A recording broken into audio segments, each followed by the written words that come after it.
बिस्मिल्लाहिर्रहमानिर्रहीम, अस्सलाम वालेकुम। आज आप लोगों के लिए मैं रेसिपी लेके आई हूँ रोगनी नान की।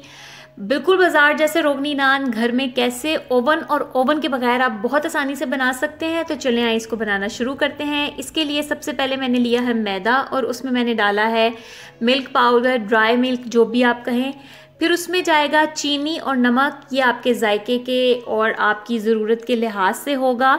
और इसमें जाएगा बेकिंग सोडा। बेकिंग सोडा के साथ साथ इसमें यीस्ट भी जाएगा, जो कि मैं बाद में आपको बताऊंगी। दूध में मिक्स करना है और इन सब चीज़ों की जो एग्जैक्ट क्वांटिटी है 1 kg मैदे के लिहाज से वो आपको डिस्क्रिप्शन बॉक्स में मिलेगी। आप वहाँ से हर चीज़ की एग्जैक्ट क्वांटिटी जो है वो चेक कर सकते हैं।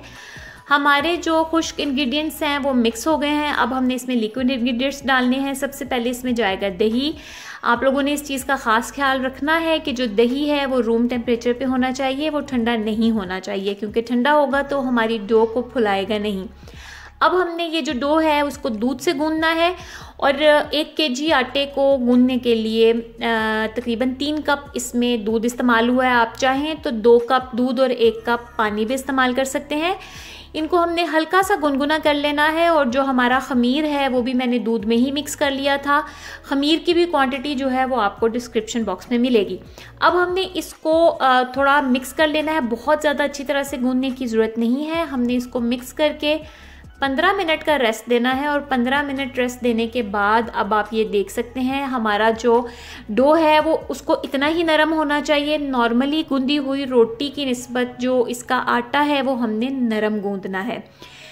तो 15 मिनट रेस्ट के बाद ये आप देख सकते हैं कि मैंने इस डो को दोबारा से अच्छी तरह से गूंद लिया है। अब हमने इसको ढक के कम से कम 2 घंटों के लिए रख देना है ताकि ये फूल जाए। अगर गर्मी है तो ये बहुत जल्दी फूल जाएगा। 1 घंटे में भी आपकी जो डो है वो साइज़ में डबल हो जाएगी।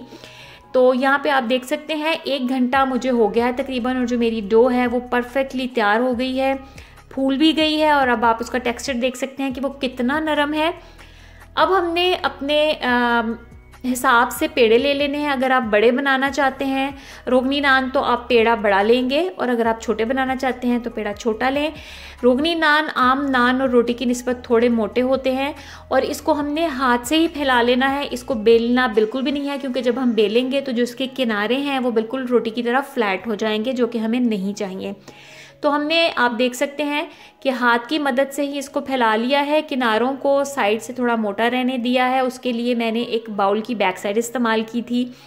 अब हमने इसके ऊपर एग वॉश लगा लेना है। ये सिंपल अंडे की मैं जर्दी इस्तेमाल कर रही हूँ। अगर आप चाहें तो आप पूरा अंडा उसको फेंट करके उसको भी ऊपर लगा सकते हैं। और इसके ऊपर डाले हैं मैंने वाइट तिल, आप मिक्स तिल भी इस्तेमाल कर सकते हैं। और उसके बाद जिन लोगों ने अगर तवे पे जो बनाना चाहते हैं रोगनी नान, वो इसको सेम उसी प्रोसेस से बनाएंगे जिस प्रोसेस से मैंने आपको तवे पे कुलचे बनाने सिखाए थे।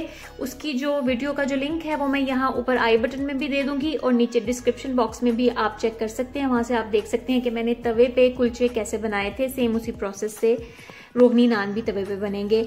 और जो लोग ओवन में बनाएंगे, मैं ओवन में बना रही हूँ, तो उसके लिए मैंने पहले इसकी एक साइड को, जो नीचे वाली साइड है, उसको तवे पे पका लिया है। और उसके बाद हमने अपने ओवन की ऊपर वाली जो ग्रिल है सिर्फ वो ऑन करनी है और 200 डिग्री सेल्सियस पे हमने इसको ऊपर से अच्छी तरह से ब्राउन होने तक पकाना है। इसमें तकरीबन 4 से 5 मिनट लगेंगे और आपका जो नान है वो बहुत अच्छी तरह से ऊपर उसमें कलर भी आ जाएगा और वो पक भी जाएगा। सिर्फ आपने ग्रिल ऊपर से ऑन करनी है, क्योंकि आप ऑलरेडी जो नान है उसको नीचे से सेक चुके हैं और पका चुके हैं। उसके बाद इसको हम बटर लगाएंगे और इसको सर्व करेंगे। हम किसी भी मज़ेदार से शोरबे वाले सालन के साथ भी इस्तेमाल कर सकते हैं आप इसको, या जो ग्रेवीज होती हैं उनके साथ भी इस्तेमाल कर सकते हैं। आज मैं इनको मटन हलीम के साथ जो है वो सर्व करूंगी। इस रेसिपी को जरूर ट्राई करें और ऐसी ही आसान रेसिपीज के लिए मेरे चैनल को सब्सक्राइब करें। फिर हाजिर होंगी, तब तक के लिए अल्लाह।